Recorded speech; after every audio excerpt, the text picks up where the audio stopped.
Project 2J's had an issue for about the last 6 months that I've been unable to fix. I thought I'd fixed it. I made a video about how I thought I'd fixed it, but I hadn't. And it's been driving me nuts, and it's to the point where I even put a match to it and burn the thing to the ground, or I go and buy JL. Stay tuned.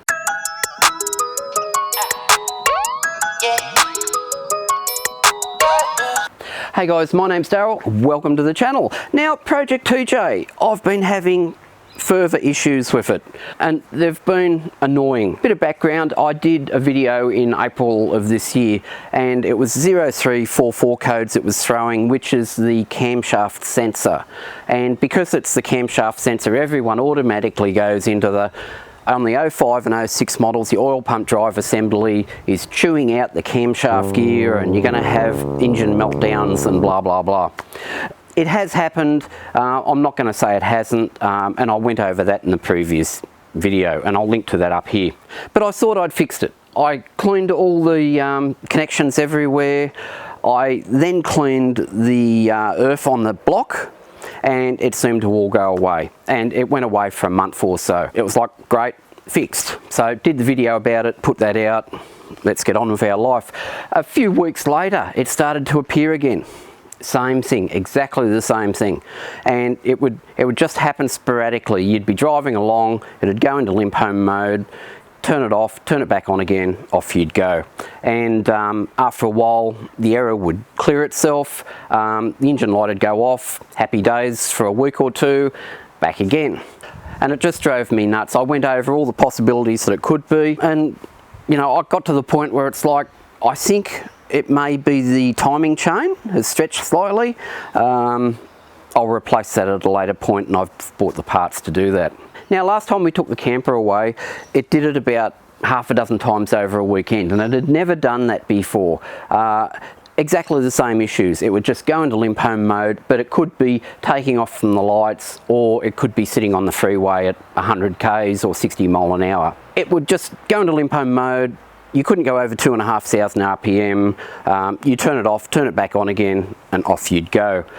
Engine light would always stay on. It seems to take a few days for it to drop the code and the engine light to go off, but when it's doing this, the engine light's always on. Really frustrating. And again, the speedo every now and then would flutter, come down, come back up again.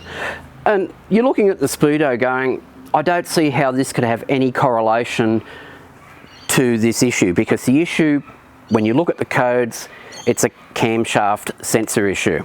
And in the background, I'm doing a lot of work with regards to, well, what could it be, and trying to diagnose the issue, and what parts do I need. And in the end, I have bought a timing chain and new timing chain gears, because I figure it could well be that. Many months later. Now, move on a couple of months, and all of a sudden it gets worse. Why? I don't know. But it's now showing a 0016 code as well as the 0344 code. The 0016 code, and that's a mouthful, is correlation between your crankshaft sensor and camshaft sensor. So it's looking like a timing issue. And again, I've bought the timing chain, I've bought new cogs. It's like I need to fix that. Although at the moment we're sort of packing up to move, and it's like I think we probably need to just baby it up there and work on it in the new house in the garage when I get there. Not what I want to do, but I might have to do that. So I figure I'll just have one more go at it before having to somehow get this up there in Limp Home mode and get the camper and everything else up to the new house. I decided to pull out the oil pump drive assembly because that's where the internet goes, and we'll look at the splines on the end of that and on the camshaft, and they're fine, no problems whatsoever. However, at that point I figured, instead of putting it back at exactly the same spot, let's do the timing properly, because if I do have some wear in the timing chain or gears, it could be just throwing it over to the point where the camshaft sensor and the crankshaft sensor aren't seeing each other when they should. So to do that, you need to get top dead center on cylinder number 1, and the easiest way to do that is pull the spark plug out, turn it over and feel if there's air coming out of that, which means you're on the compression stroke, and there's a little notch on the bottom pulley, and you just turn that around until it reaches a pin, and when you get it there, it's at top dead center, and you can then do the timing. Once you get the timing at top dead center, you can just then insert the oil pump drive assembly. Before you just insert it willy-nilly, you need to stick something down, a screwdriver or the like, through the top plate of it that turns around and through the housing, and that gets that plate where it needs to be. When you insert it, the sensor that comes out of it, the camshaft sensor, needs to be at around the 4 o'clock position, and it will let you know where it wants to sit. Once you insert that, you can just then do it up, put the top cover on, and it's fine. When I've done that, it started again. It still won't come out of Limp Home mode, however, and we've still got the code, so it wasn't that at all. At that point, I thought I do have a spare camshaft sensor, so I've inserted that. Same issue, no difference. I've pulled out the crank sensor, cleaned it up, put it back in, same dramas. It's in Limp Home mode, 0016 code and 0344 code. So arms up in the air, I just thought, I have no idea, I'm just going to have to go through with the process of getting this to the new house in Limp Home mode, and we can sort it out when we get there. As you can see, we're still at the old house, but it's looking promising over the next few weeks.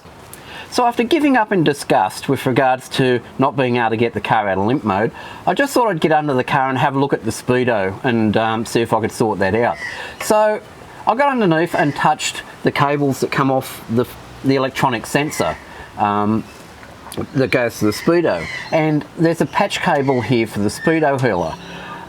As soon as I touched it, the car, it was running, and it dipped like it does when it goes into Limp Home mode. And I thought, that's funny, and did it again, and it happened again. So I've disconnected the patch cable that came with the speedo hurler. I just thought, okay, let's get this out of the way and see what happens. And all of a sudden, the car's not in limp mode anymore.